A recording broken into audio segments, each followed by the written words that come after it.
डिंकाचे लाडू बनवायचे होते, त्यासाठी ड्रायफ्रूट्स होते ते स्वच्छ करून घेतलेले आहेत आणि मिक्सरच्या भांड्यामध्ये नंतर बारीक करणार होते. सुरुवातीला असेच मी छान असे तुपावरती भाजून घेते.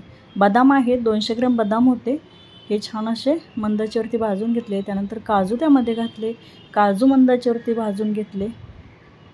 थोडंसं तूप घालून मनुके आहेत ते पण थोडेसे परतून घेतले बघा.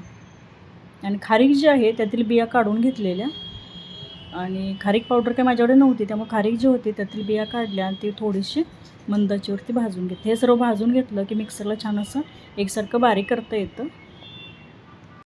यामध्ये मी अर्धा किलो खारीक आणि अर्धा किलो खजूर घालणार होती आणि ते भोपळ्याचे बिया, पिस्ता हे सर्व भाजून घेतलेलं आहे. आता मिक्सरच्या भांड्यामध्ये फिरवून घ्यायचं. हे बघा सर्व एकत्रित छान असं मिक्स करून घेतलं. गूळ कमी वापरणार होते त्यामुळे ते खजूर वापरलेली आहे.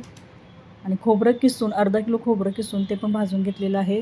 200 ग्रॅम डिंक होता तो पण तेलामध्ये छान तुपामध्ये छान असा तळून घेतला. डिंक दाताखाली छान लागतो त्यामुळे थोडासाच क्रश करून घेतला, मिक्सरमध्ये फिरवला नाही. आणि सर्व एकत्रित वाटण करून घेतलेलं एकत्रित मिक्स करून घेतलं. त्यामध्ये गुळाचा पाक बनवून घेतला. खजूर वापरल्यामुळे गूळ थोडासा कमी वापरला. छान असे लाडू जे आहेत ते वळून घेतले आणि लाडू खूप छान असे सुबक झालेले, तितके ते चविष्ट झालेले. पौष्टिक तर होतेच पण तितकेच चविष्ट होते. चला सबस्क्राईब नक्की करा.